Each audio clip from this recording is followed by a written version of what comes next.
লন্ডনের শীতল বাতাসে যখন ছড়িয়ে পড়ে দেশের মাটির গন্ধ, তখন হাজার মাইল দূরে থেকেও আম, লিচু, কাঁঠালের মিষ্টি সুবাসে জেগে ওঠে প্রবাসীদের শৈশবের স্মৃতি আর শেকড়ের টান। স্বাদ আর ঘ্রাণে অতুলনীয় বাংলাদেশি মৌসুমি ফলের রাজত্ব যুক্তরাজ্যের বাজারে। ক্রেতাদের চাহিদার শীর্ষে। হাজার মাইল দূরে থেকেও দেশি ফল কিনতে পেরে আনন্দিত প্রবাসীরাও।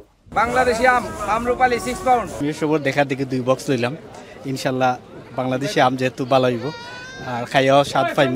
রিজনেবল দাম, যেটা অন্যান্য compare to other place. Amrapali আম অনেকই ভালো খাইতে, এই কারণে আমরা সকালে 4 বক্স নিয়েছি। কিন্তু চাহিদা থাকলেও বাজারে দেশীয় ফলের সংকটে মুখ ফিরিয়ে নিচ্ছেন ক্রেতারা, বলছেন ব্যবসায়ীরা।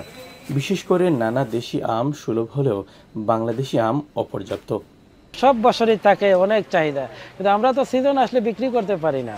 আমাদের আজকে নাই কালকে নাই, এই একটা না একটা আবুল তাবুল বলে যা ইচ্ছা তা বলতেছে, এটা দেখার মতো কেউ নাই। লন্ডনের বাংলাদেশ হাইকমিশনের তথ্য, গেল বছর বাংলাদেশ থেকে যুক্তরাজ্যে আসে 1350 টন মৌসুমি ফল। এবছরে লক্ষ্য 1500 টন মৌসুমি ফল আমদানি। বিমানের সাথে কথা বলে ডিরেক্ট ফ্লাইট করা যায় কিনা, যেটা আপনারা বলেছেন যে ম্যাঙ্গো ফ্লাইট, রাইট? ম্যাঙ্গো কিনের মতো ম্যাঙ্গো ফ্লাইট এরকম একটা টার্ম আপনারা ইউজ করেন। আমরা কিন্তু মাননীয় হাই কমিশনার স্যার সচিব স্যারের কাছে রিকোয়েস্ট করেছে এবং প্যাকেজিং এর প্রতি খুব গুরুত্ব দিয়েছে। যুক্তরাজ্যের সবজি বাজারে একসময় আধিপত্য ছিল বাংলাদেশের সবজির, আর মৌসুমি ফলের মধ্যে আম, জাম, কাঁঠাল, লিচু, আনারসের। কিন্তু বিভিন্ন দেশ ফল আমদানি রপ্তানির ক্ষেত্রে সুবিধা দিলেও বাংলাদেশ পিছিয়ে। ফলে বাংলাদেশের বাজার দখল করছে ভারত, পাকিস্তান আর মেক্সিকোর আম।